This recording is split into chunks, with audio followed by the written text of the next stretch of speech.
अभी भी दामोदर कुंड की यात्रा बड़ी कठिन है महाराज इस आधुनिक दुनिया में। तो श्री रूप सनातन के भी घर जा जाके स्थान पर आप सेवा करते, उस क्रम से ये व्यवस्था बनती है। उन सब शालिग्राम शिलाओं को लेकर के श्री वृंदावन में आए, नित्य आप उनकी सेवा करते, पर मन में भाव आता था कि कब मैं सजाऊं, कब मैं श्रृंगार करूं। पकौड़ी की तरह तुम्हारे ठाकुर जी को दर्शन होना, जिसे सुनते ही आपके हृदय में और भी पीड़ा की मंगलमयी जागृति हो गई। श्री राधा रमण लाल की।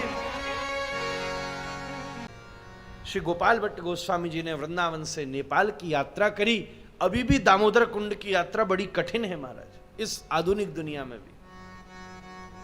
उस जमाने में 500 वर्ष पहले पैदल इतनी लंबी यात्रा करके आपने जब दामोदर कुंड में तुलसी अर्पण किए तो आपको मंगल में दिव्य शालिग्राम शिलाओं की प्राप्ति हुई।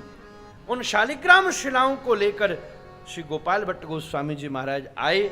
उस समय रास्ते में अलग अलग स्थानों पर जब रुके तो सहारनपुर के पास एक देववन नाम का क्षेत्र था, वहां पर भी आप कुछ देर आपने चातुर्मास्य किया।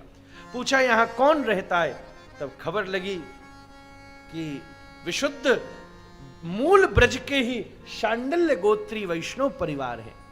दो भाई श्री गोपीनाथ और श्री दामोदर वहां विराजते थे। श्री गोपाल भट्ट गोस्वामी जी ने आपके घर पर चातुर्मास्य किया और फिर श्री गोपीनाथ जी महाप्रभु जी के साथ सब कुछ वो ब्रह्मचारी वेश में ही गोपाल भट्ट गोस्वामी जी के साथ श्री वृंदावन आ गए।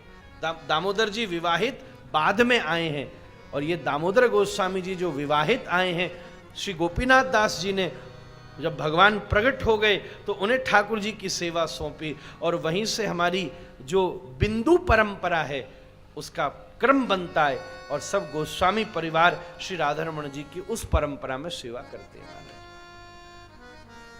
शांडिल्य महर्षि शांडिल्य नंद बाबा के कुलगुरु हैं, उस क्रम से ये व्यवस्था बनती है। वो भी शांडिल्य गोत्री थे, सब गोस्वामी हम लोग शांडिल्य गोत्रीय ब्राह्मण हैं महाराज। अग्नि का गोत्र होता है।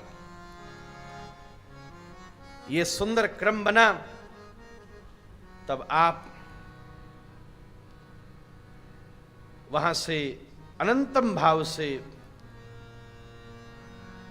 इन शिलाओं को लेकर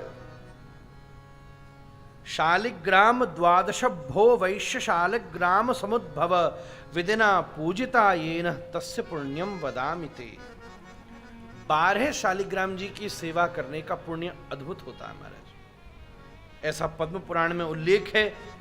भगवत भक्ति विलास का उद्धरण देके गोपाल भट्ट जी उन सब शालिग्राम शिलाओं को लेकर के श्री वृंदावन में आए। नित्य आप उनकी सेवा करते थे, पर मन में भाव आता था कि कब मैं सजाऊं, कब मैं श्रृंगार करूं, कब मैं माला धराऊं, कब मैं पोशाक पहनाऊं। श्री गोपाल भट्ट जी क्योंकि श्रीरंगम से आते थे तो उनको श्रृंगार करने की बड़ी पुरानी कला थी। अभी भी आप दक्षिण में जाइए कितने श्रृंगार होते हैं। तो श्री रूप सनातन के भी घर जा जाके स्थान पर आप सेवा करते थे, पर मन में इच्छा होता था कब मैं अपने श्री ठाकुर जी का मंगल में भाव अवस्थित करूं। ऐसा भी शास्त्रों में वर्णन है, उस समय श्री विट्ठलनाथ जी के स्थान पर षडगोस्वामी पाद ने भी गोपाल जी की सेवा करी है और वहीं से जो ये श्रीनाथ जी की सेवा का मंगल में क्रम है उसकी भी मर्यादा का स्थापन हुआ है। ये तो ऐसे छोटे छोटे बहुत सारे अनंत विस्तार हैं, मैं इतने अभी वर्णन नहीं कर सकता महाराज। तब वैशाख शुक्ल पूर्णिमा के एक दो लीला और घटी। एक बार झूलन के समय हरिराम व्यास जी आ गए और हरिराम व्यास जी ने झूलन के समय गोपाल भट्ट गोस्वामी जी को थोड़ा सा छेड़ दिया। संतों में होती रहती थी बात, तो यूं बोल दिया एक पद में, झूला झूले गंडकी नंदन।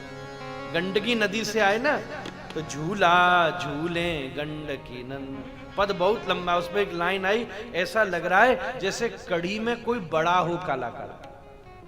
कढ़ी में जो पकौड़ी होती है ना, पकौड़ी की तरह तुम्हारे ठाकुर जी को दर्शन हो, उनके मन में हो रहा है वाह, एक तो मैं वैसो ही तड़प रहा था और हरिराम ब्याह जी तुम और कह रहे हो जूरा जूरे गंडकी नंदन। तो वैशाख शुक्ल चतुर्दशी के दिन, जिस दिन नृसिंह चतुर्दशी होती है, आपके मन में बड़ा और भावावेश हुआ। आप श्री भागवत जी का पाठ कर रहे थे जिसमें श्री नृसिंह भगवान के प्राकट्य की कथा आई, जिसे सुनते ही आपके हृदय में और भी पीड़ा की मंगलमयी जागृति हो गई। आप रात्रि भर रुदन पूर्वक भजन करते रहे। तब जैसे ही अगले दिन सवेरे स्नान ध्यान करके वैशाख शुक्ल पूर्णिमा के दिन श्री गोपाल भट्ट जी आए, तो गोपीनाथ जी के खुद नहीं गए सेवा में, उस बड़ी मन में पीड़ा थी, तो गोपीनाथ जी साथ होते थे। तो गोपीनाथ जी को कहा तुम सेवा शुरू करो, हम आ रहे हैं।